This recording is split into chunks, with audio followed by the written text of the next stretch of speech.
And so here we are, Charles Moscowitz. Thanks for joining me, everyone. Michael D. Shaw is with us live. Mike, how are you? Just great. So the beat goes on. There's a big surprise in New York with Mamdani. Um, I know people in New York who have talked about this and were saying that this guy is going to suddenly come out of nowhere and take it, and that he's I don't know. It's like it's kind of an interesting phenomena, given that he's never really worked until recently. He doesn't really have a job. He's only 33 years old, and he's by all definitions a pretty far left guy, kind of I would say a communist, Yeah. Muslim. Not that there's anything necessarily wrong with that, other than that he's called for internationalizing the Intifada against Israel. And New York has a pretty big Jewish population. I don't know what the hell they're thinking. Yeah, but don't worry, all the Jews will vote for him because he's Democrat. Well, actually, he's not even a Democrat. He's a socialist. Wow. He's and the Democrat was Cuomo, who is a loathsome individual. I'm glad he's Well, I gone. mean, see, before you predict who's going to be elected the mayor, you have to ask yourself, why the hell was Cuomo the only one running? This is a failed guy. Yeah, Uh, I know it's and, horrible. and by the way, under what logic do you go from being governor of a state to being mayor of a city anyway? I mean, It's just craven, desire to be in. And I think that if there's one thing I could say about Mamdani is that he did bring up the fact that Cuomo put COVID positive people in nursing homes. I'm glad that was brought up and yeah. people were talking about that. I mean, I would argue that that is a genocidal policy Oh, it done by was. most of the blue state governors did it. Never has been explained. There's never been any accountability. Um, you know, Well, okay, oh, here's a sidetrack on that, my friend. It will not be, I'm predicting, you may disagree.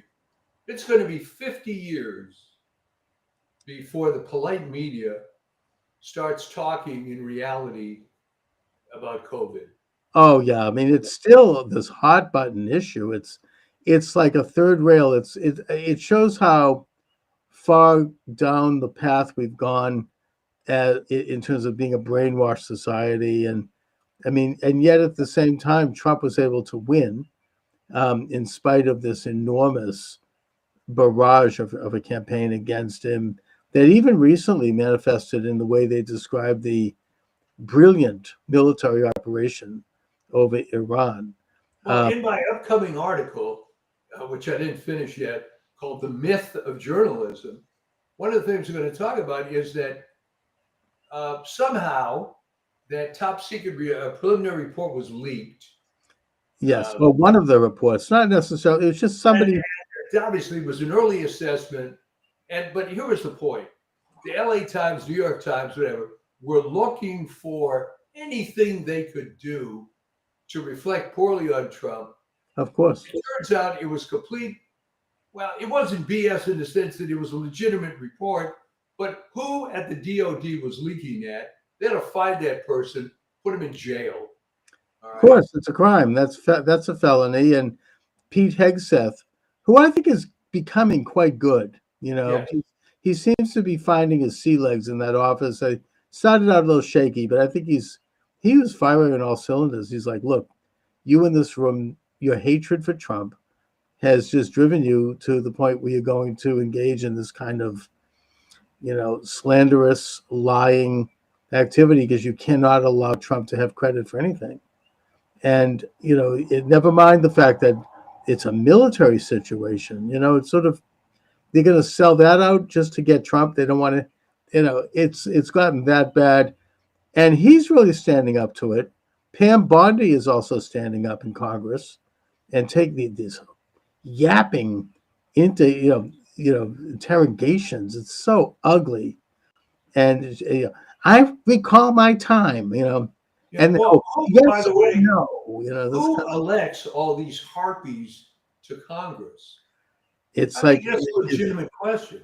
yeah, I mean, the same people that's electing Yeah. Well, or in here in Boston. I mean, Ayanna Pressley, who, I mean, she just can get away with anything. It doesn't matter. I mean, she and Tlaib and Omar, the three, squad members voted for a bill to basically withdraw recognition from Israel, cut off all aid, and declare it a terrorist state. Even the Democrats didn't go along with that. But she can do it because she's just safe. She's in there for life. I don't think she's going to ever go any other office. But that's like these people have these corrupt, what the Irish call a corrupt borough. Yeah. It's like a rotten. I don't know how they've got people so twisted. Mamdani is like, I mean, a classic example of an empty suit. I mean, it's like another Obama. Comes on, he's got a great smile. He reminds me more of AOC. Yeah, I mean, he's just he looks great. He's got this tremendous personality, and that's it. Yeah. And this is New York City we're talking about. I mean, it's going to become. They say that it's going to be like it's going to be like Londonistan. What's happened in London with their. I mean, you have to now open up the topic, which people are very uncomfortable about this. You cannot make a legitimate argument for universal suffrage. I mean, it comes down to the fact that somebody with no skin in the game gets to vote for my taxes to be higher, so he gets more welfare. Well, and also in New York. No, look, New York, they have this rank voting, which is really, I mean, nobody understands it, and they just keep voting and voting and voting until they get who they want. I don't think there's ever been a rank vote case where a Republican won, even the most liberal of Republicans. I mean, Maine is a good example. They had Peliquin won the vote and fair and square, but then they kept doing the rank, and eventually he was not seated. And this corrupt Democrat left-wing guy was. It's just that's what they're doing. That's how they're going to win. That and illegal aliens voting.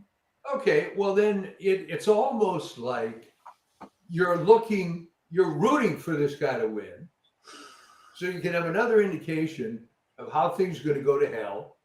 The problem is nobody learns anything. But it doesn't work because look at Chicago has that real. Oh, they've had a Democrat mayor for 150 years. The one they have now is so left wing. I mean, he wants to replace the flag of the city of Chicago with some black national flag. Yeah. And of course you got Karen Bass. I mean, radical, Cuban communist who put a bomb in the Pentagon. I mean, and yet they continue to be popular. They continue to win. That's what they're going to have with Mamdani. But this is New York. I mean, this is okay, but I believe a lot of support for this guy comes from what Michael Savage used to call Upper East Side women with hysterectomies. Okay, right. There are all these old-time liberals that are safe in their gated communities or guarded co-op apartments, and it's all based on guilt, and they're all in favor of this stuff.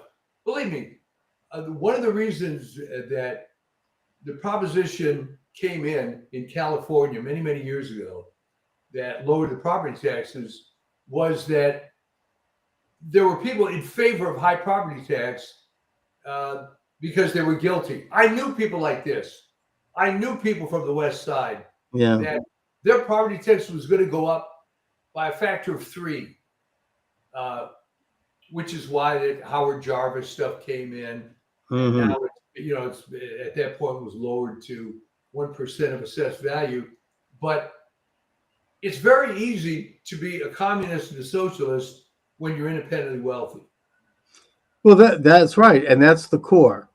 Rich, white, suburban, degree or educated women who probably have had an abortion. Yeah. That's the core. That's the core of people who supported Biden.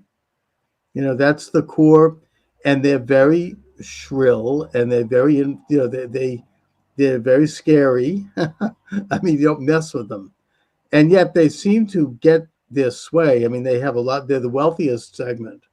People like Bezos's ex-wife, right? I mean, they have all the money. They're going to spend it. this King's rally was financed by the heiress to Walmart. I mean, it's they're willing to do. Yeah, with the key there being heiress. She never had to do any work. No, she She looks never like. built up a Have you seen what she looks like? I mean, the typical. It's like not to bring her up again, but the corrupt Secretary of State in Michigan. I don't know why I pick on her, but it's these. They get these women who are just underneath this pleasant exterior with the blonde hair and the wholesome look. They're insane. Yeah, yeah. And yet, they don't even know it. It's like they're walking around. It's like, I know I use the hologram as an example. It's like it's almost like there's no person there. It's like it's a cyborg. It's like a robot. They're all angry, and it's angry liberals, largely from my generation, the ones who are still ambulatory, and they're angry, and they hate themselves. They hate everybody else. They hate their life. I mean, can you explain to me how someone in their 70s, or maybe some of them even in their 80s, are going to go to these stupid no kings demonstrations? Oh I mean, my my God, it was bad enough go to that stuff when we were in our 20s. Well, look, these are the same people who went to the Pussy Hat rallies and the George Floyd Kristallnacht after his death, when they looted black businesses and burned black neighborhoods, slaughtered black children. I mean, it's the same people, and they go into again this peaceful rallies. Yeah. And yet, he probably is going to be elected. He's going to make, bus service free. The city's going to run grocery stores. I can imagine what that's going to be like. There'll be rats everywhere, probably. And all these other things. And he's going to pay for it by taxing rich people. First of all, the city of New York can't tax anyone. That's a state issue. So who knows how he's going to do it. I think that Eric Adams still has a shot. He's committed the cardinal sin of agreeing with Trump on something. But is that really what New York has sunk to at this point? That they're still having Trump derangement to that degree? He's been, a reasonably centrist guy. I mean, he's been he's been okay, and he's running as an independent. Well, maybe this will be the election that's finally going to break that. I don't know. I mean, it's like Tammany Hall never left. Now, arguably, okay, this guy's not a Democrat, but it's the same socialistic, blah, blah, free stuff for everybody. Yeah. And by the way, he didn't even get the black vote. Oh, no. I mean, black people are a little bit more aware. And he didn't even the New York Times came out against him. Now, I don't know what their game is. They probably have, they're going to put him in later or something. They want to preserve some credibility. I don't know. I'm sure he's the New York Times' candidate. Just like AOC, as you said. Yeah. It's really sad because I'm convinced, by the way, and maybe you disagree. I think that communism and socialism is basically satanic. I totally agree with that. There's no way that you can explain logically how, no matter how many times it fails, it doesn't matter, right? Oh, I completely agree with that. I mean, Marx was a Satanist. I mean, Richard Wurmbrand wrote a book, Marx and Satan. I don't know if you're aware of the book. It's tremendous. Oh, good. Okay. Yeah, I mean, he was a Romanian priest, from the Romanian church, who spent years in prison being held by the Romanian communists. And he wrote several books, including that one, where he really shows that Marx was involved with satanic practice. I mean, he was literally a Satanist. And I completely agree with that. I mean, it's obvious that what they're doing it's a complete inversion of the moral code and the ethical code that is part of our natural society, what the Greeks called logos.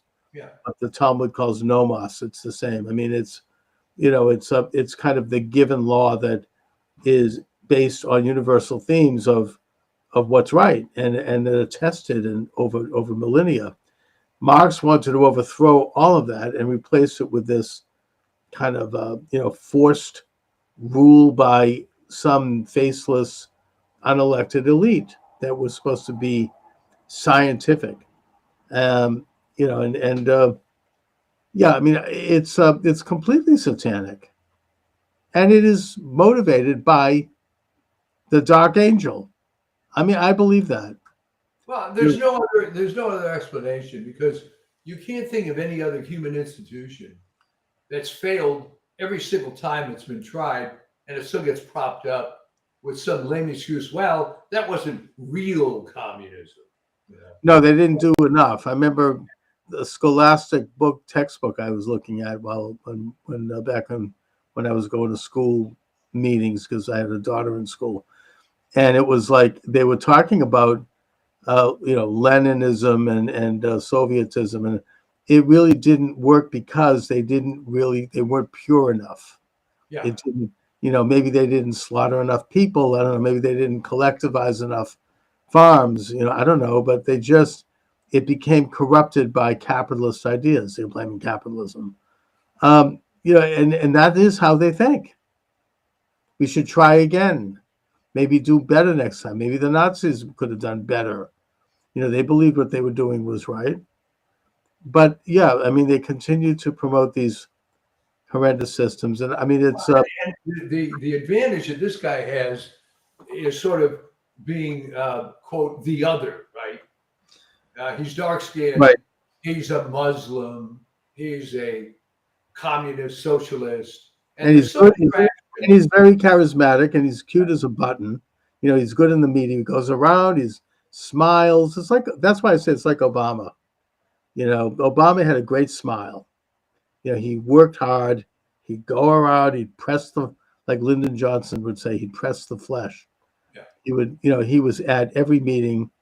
He would be really a lot of energy. You have to give credit for that, but it's really a blank slate, and what is known is not good. And I think Yeah. that New Yorkers, a lot of them don't care.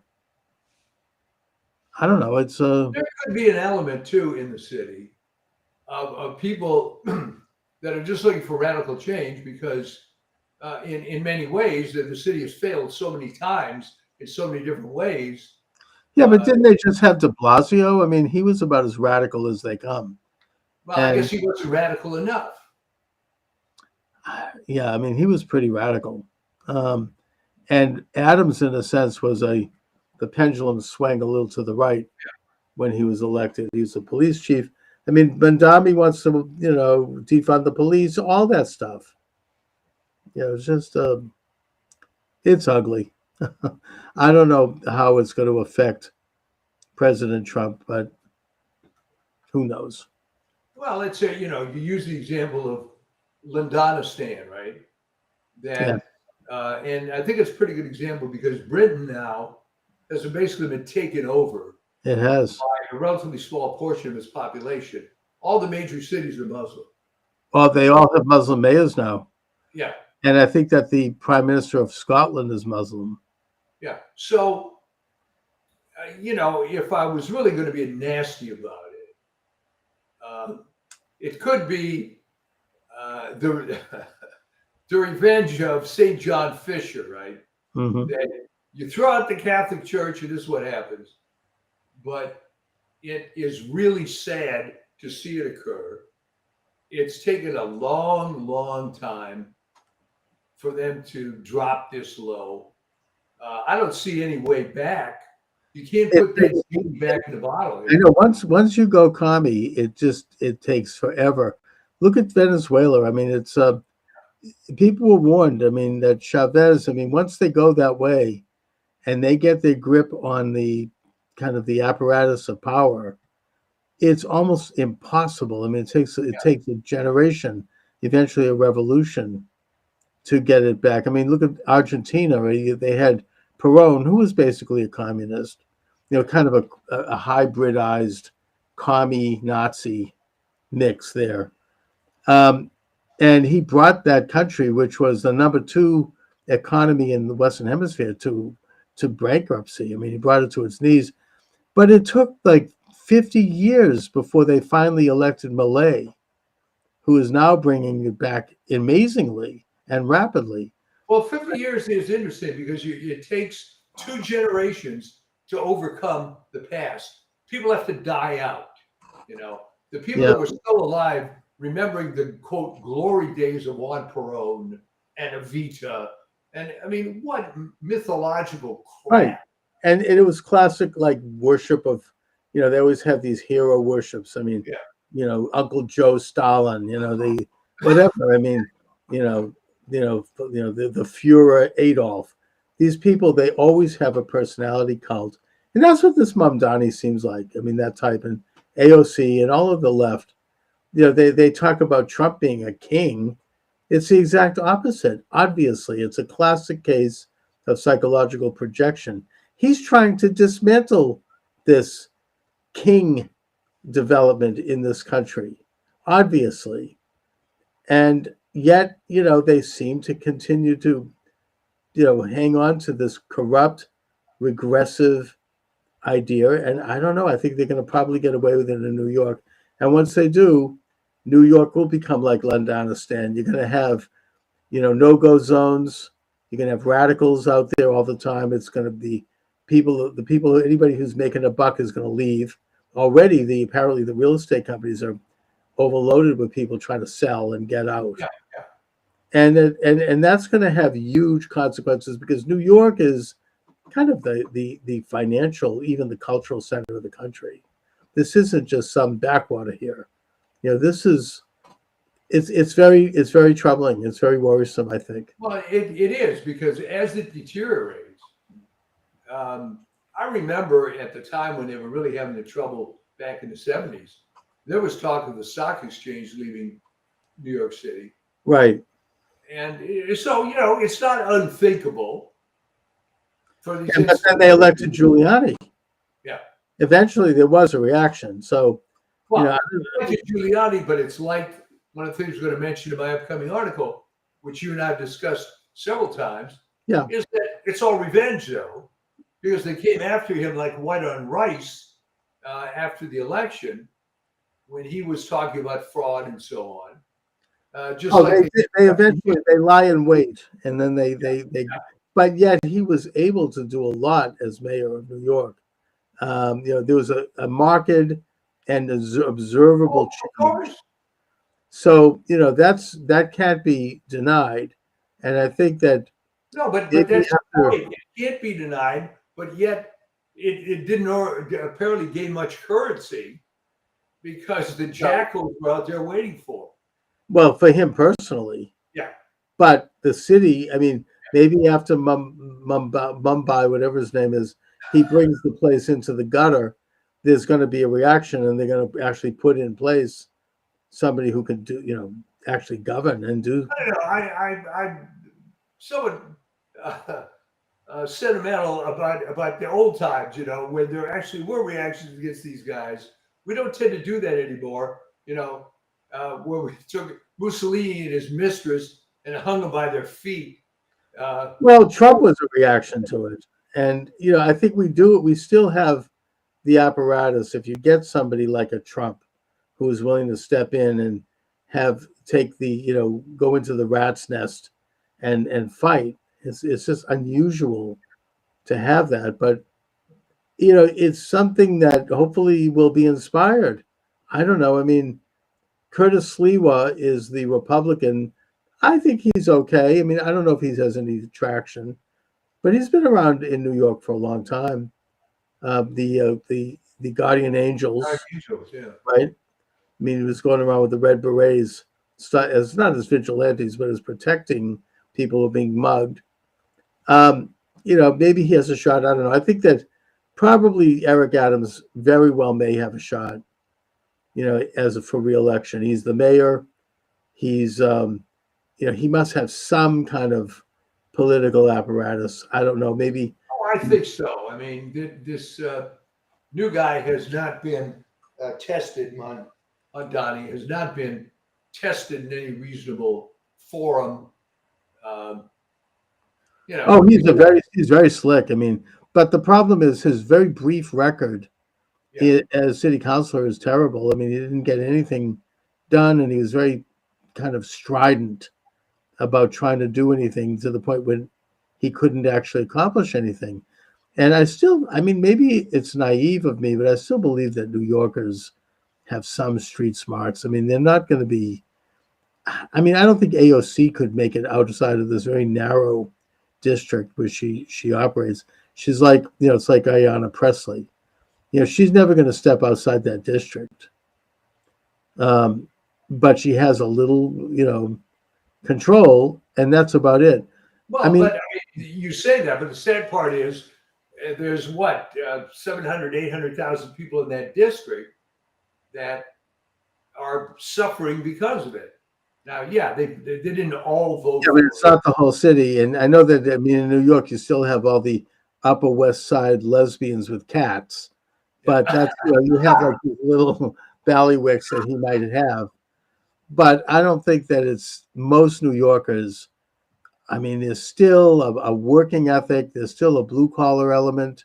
There's still an Italian element, quite frankly.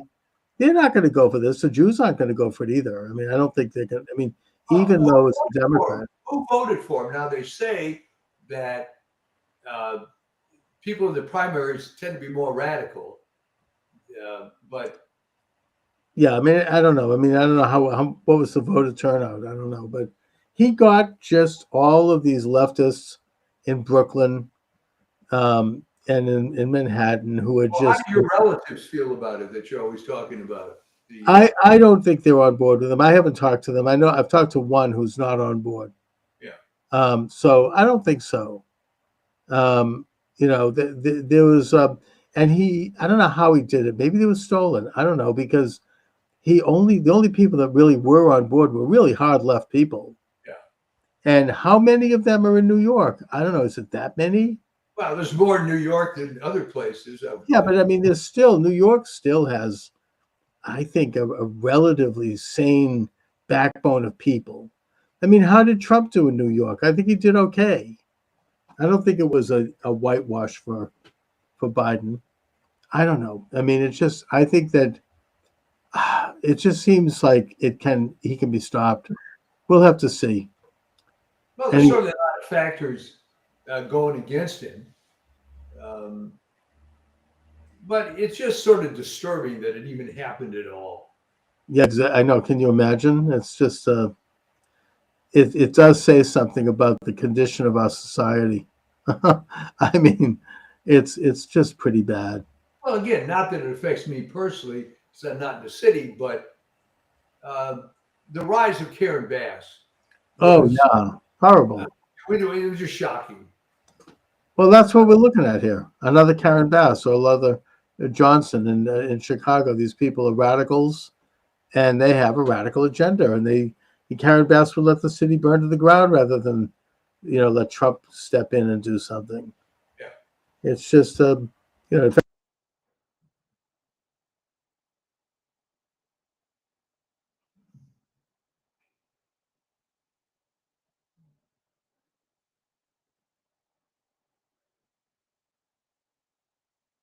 Can't hear you.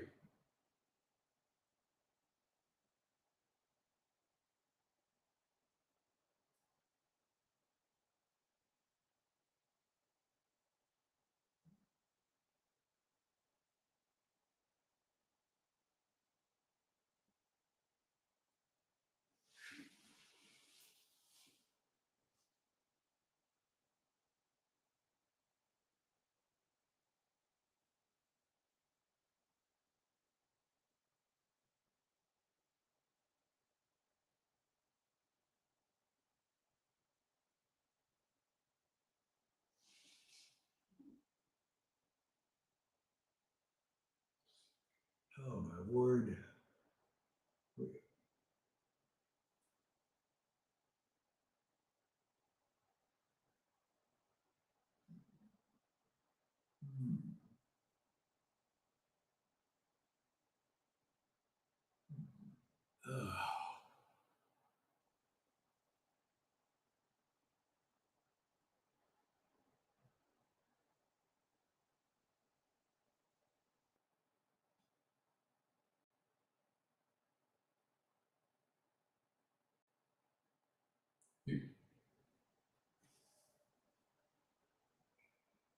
I can see you. I can't hear you.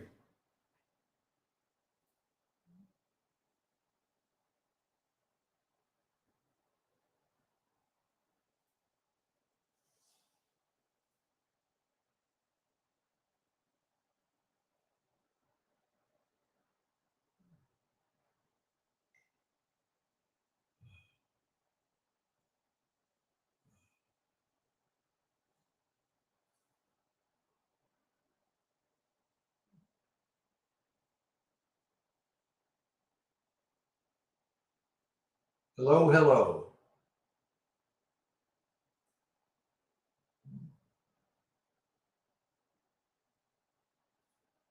It's just me. Okay.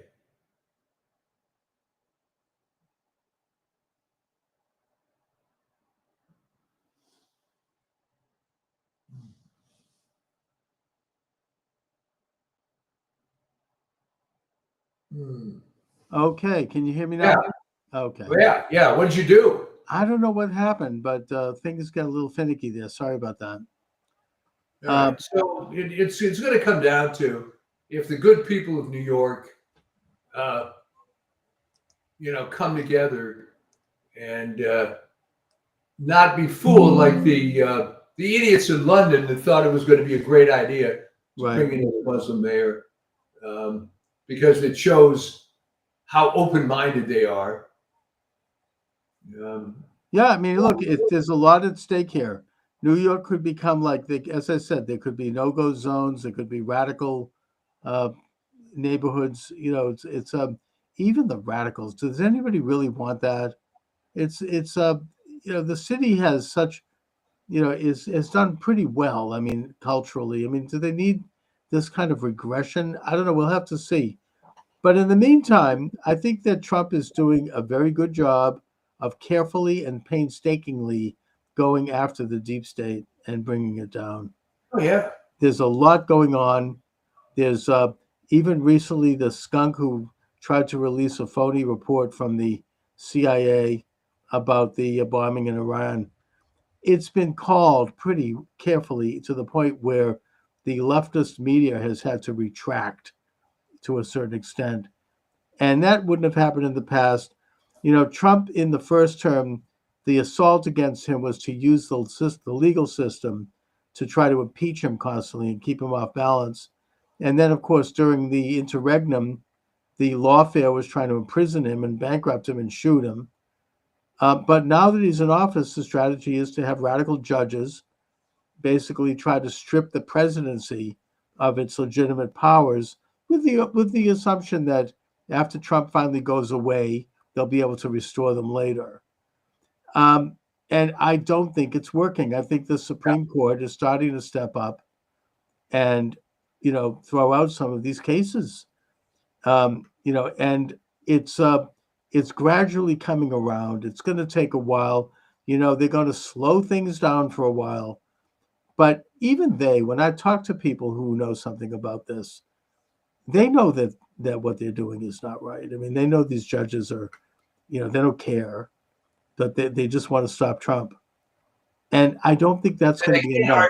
articulate why exactly. No, they can't.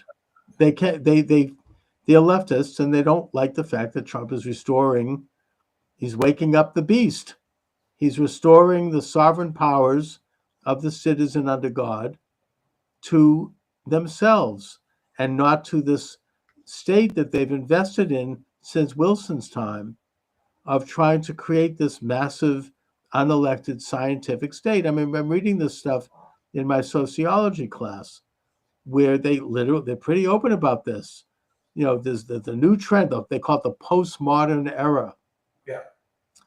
is an era where there are no moral standards that are fixed or universal, and where there's basically rule by what they call assemblages. I mean, you should see some of these theories. It's pretty open, and Trump is challenging that. Yeah. These people are waking up. They're like, and I think that's why they don't care. They're going to use these judges as kings, and they're going to try to impose their will on an administration. Can you imagine telling a federal judge telling the administration they can't cut people, they can't cut costs from an agency? I mean, that's absurd. Another federal judge telling this administration, oh, they can't have voter ID. It's like it's obviously completely flawed, and they know it.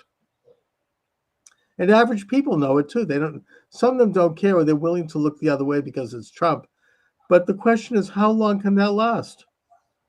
I mean, my reaction when this stuff all started was that, as bad as it is, you have to ask yourself, who put in these judges? Okay. Well, a lot of them were put in by Biden or whoever was signing the auto pen. And these judges are radicals. I mean, they've been groomed for this. I mean, they, look at, you get like Sotomayor. I mean, she's about as dumb as a brick. Yeah. It's horrible. I mean, you look at Jackson. I mean, it's sunk to such a. I mean, if they're going to have a leftist, they could probably pick an intelligent one. I mean, I don't know, like Lawrence Tribe, but to have these people in there that are so like in the pocket and they don't have any. Well, you say that, but I challenge you to produce an intelligent leftist, because what happens is they all become shrill, like a Larry Tribe. Well, Larry Tribe is a disgrace. I mean, I follow. Look at the guy who's the dean of the law school at Cal, Chemerinsky. Yeah, it's what you would call a reasonable leftist, except if you read his stuff, he's just a full-on commie. I mean, he knows it. Yeah, he's bad. I saw him in a Zoom meeting during COVID where he was talking about all the implementation of COVID, and you could see that he was very agenda-driven, and it didn't really add up. It was classic leftism. I mean, it doesn't make a lot of sense. It doesn't connect. No. And, he's brilliant, but it's like the application of his brilliance is toward, evil things. I mean, well, that's what I'm saying, that you can't produce a guy on that side who can make an intelligent, rational argument for anything. Well, because their whole ideology is not rational. Yeah. Obviously. I mean, it's not natural. It doesn't flow with what the Greeks called logos. That's exactly right. It's there to try to change human nature and to transfer authority. Where does all this come from? It comes from how rotten academia has been for the last 100 years. Oh yeah, no, I agree. It's Wilson talked about it when he was a couple of decades before he became president. He wrote a book about it, which you can quote from. I mean, he talks about the transfer of the country to scientific bureaucracy, and so she uses the word socialism quite openly. Yeah. And that was his agenda. That's why he was groomed to be president. So you have this, the hidden hand of the authority. It's been around. It was around even in the founding fathers miraculously identified it and stood up to it. I don't know who the big practitioners were back then. Probably somebody like Aaron Burr. I don't know, or they were the pro-British crowd. The loyalists, so-called. They had their own bureaucracy back then. It hasn't changed. It's the history of humanity. It's not new.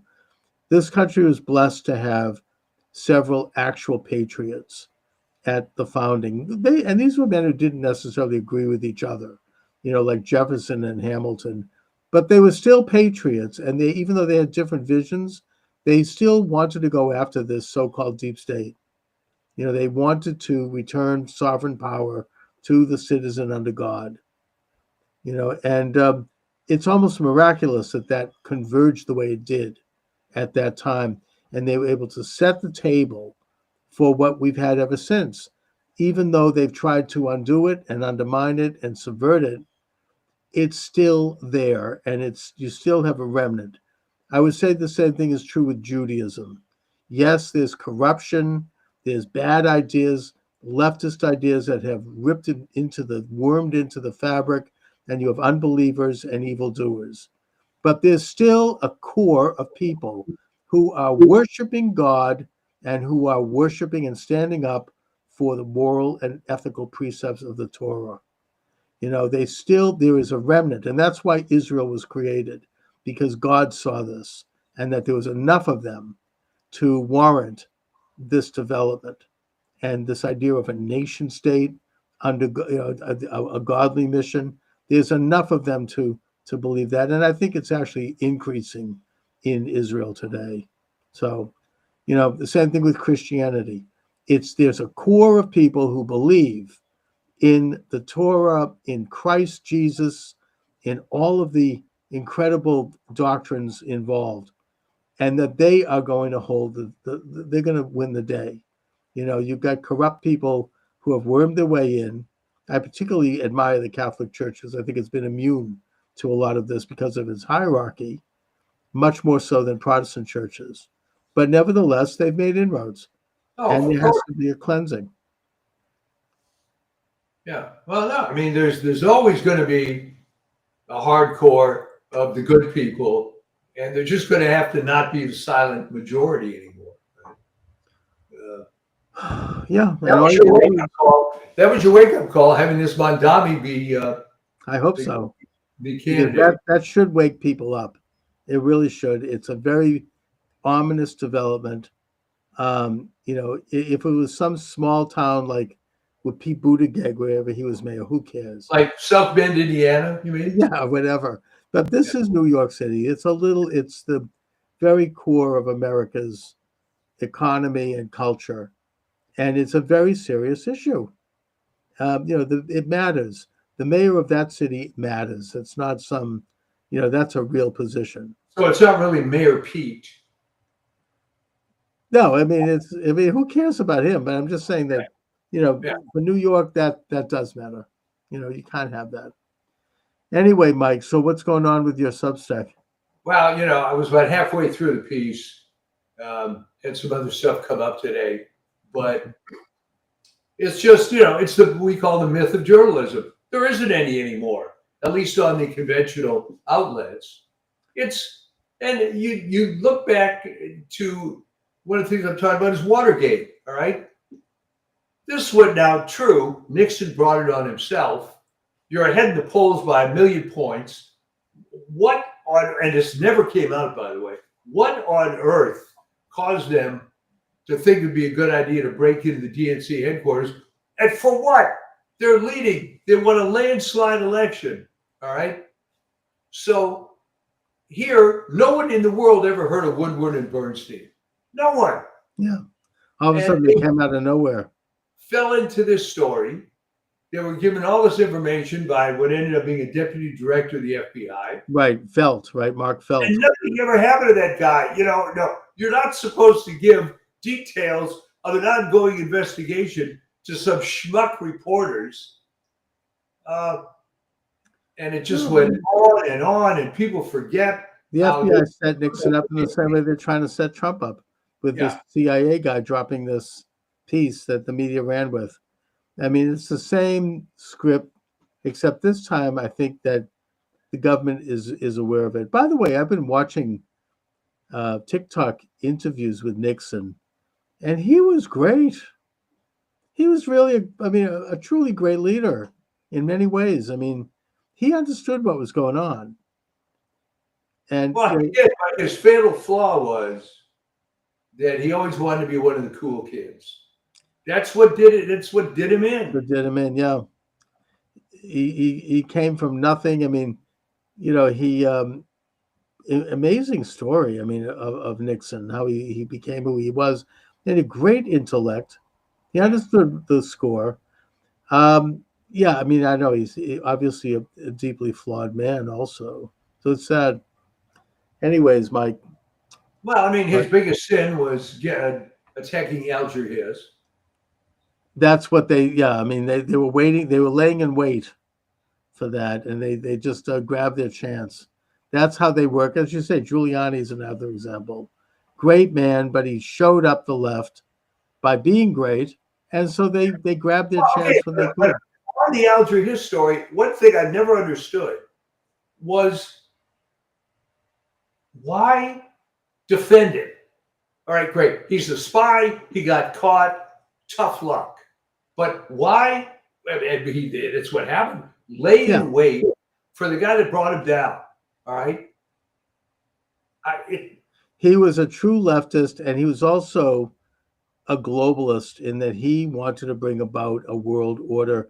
And he was, people don't know this about Hiss, but Hiss was actually the first UN Secretary General at the founding convention. He, I didn't you know, know that. yeah, he was the first. He was, at FDR's right hand shoulder at Yalta. They since they whited him out of the picture, not the Russians, the Americans. And after FDR went back to the States, Hiss went on to Moscow, where he received some kind of an award from Stalin, and he wanted to bring about what was called convergence. Convergence is something that came out during the Reese Committee hearings of 1958, when Norman Dodd, who was the chief legal counsel of the Reese Committee, interviewed the head of the Ford Foundation, A. Rothen Gaither. And Gaither said, look, our agenda, what we're financing, and what the establishment wants is a conversion between the United States and the Soviet Union. The United States will move to the left, the Soviet Union will move to the right, they will meet somewhere in the middle, and that is going to be the world order. It's kind of a more of an updated version of Cecil Rhodes' Anglo-American establishment, as described by Carol Quigley, the professor at Georgetown, who was mentored, by the way, to Bill Clinton. Yeah. And that's what Hiss was all about, and that's why they loved Hiss, and that's why they were fearful of his demise, because he was one of the main sort of front men for that. He was supposed to bring that in, and it was happening at the time that he was exposed. I understand that, but you can be in favor, in theory, let's say, of this convergence idea. But if your guy is exposed as a communist spy, maybe that's the time to drop him off the pedestal. I don't know. Maybe they could have done like what they did to Harry Dexter White, which was stick a poisonous needle in his foot while he was traveling in the subway to induce a heart attack. But for whatever reason, I don't know, maybe he was still playing ball. I don't know. But he was a bit bigger than White in terms of visibility. Maybe it was more difficult. But I don't know. I mean, who knows why they kept him around? I mean, Truman defended him. Truman referred to the whole attack on him as, quote, a red herring. Yeah. I mean, he was the I'm not a big fan of Truman either. But that's no, I know. I'm not either. I mean, he was, I mean, other than Israel, I'd give him a pass. And the bomb, I think that was probably necessary. Well, the Israel thing, it's, I think, pretty well accepted that he was bribed. No, it was money well spent. Either way. Well, I don't deny that, but I don't think he did it under free will. If that's true. But the point is, it was great what he did. But with Hiss, I mean, it's an interesting subject. It's something to think about. Why he continued on. He never backed down from it. He did his time. He came out. He was sort of a broken man, but he continued to defend himself and deny his involvement. And that was the story. I don't know. It's interesting how that played out. So, anyhow, I guess I'll talk to you next week. So it just didn't end up on one of those 1950s quiz shows or anything. No, I mean, he did his time in prison, and then he came out and he was kind of obscure. I think he went and he became a shoe salesman or something. His wife divorced him. His family, his wife. I believe I recall interviewing Alger Hiss's grandson or son. Really? Who wrote a book. Yeah, this was back in the day before I could record what I'm doing. And he said, look, all I know is that when I was in school, I was picked on because everyone said your father's a commie. I mean, and I understand that. That's not right. I mean, he wasn't even a particularly left-wing guy either. But, I think he just ended up sort of going off into obscurity, basically. It's an interesting story. Yeah, it's So, and but let's. it just has legs, you know, and a big long tail. Well, it was That the trial of the century, introduced in and it 1974. Whittaker Chambers was able to bring up. If it hadn't been for Whittaker Chambers, I mean, who knows? I mean, they were moving ahead like a locomotive, Yeah, yeah. and he really made a difference. It turned things around, and it led to Joe McCarthy, and it led to other people getting involved in exposing this rotten conspiracy, which they did, and it slowed them down. Didn't stop them, but it made them go more underground. They were not able to accomplish their convergence, and they were not able to do their world order. And we need people like that in every generation to Oh, expose yeah. Oh, yeah. this satanic conspiracy. Anyway, so Mike, I'll talk to you next week, All right, sounds good. Enjoy. and let's hope Mamdani goes down in flames. And God bless He America. will. It's Okay. just too stupid, you know. I mean, it's Well, from your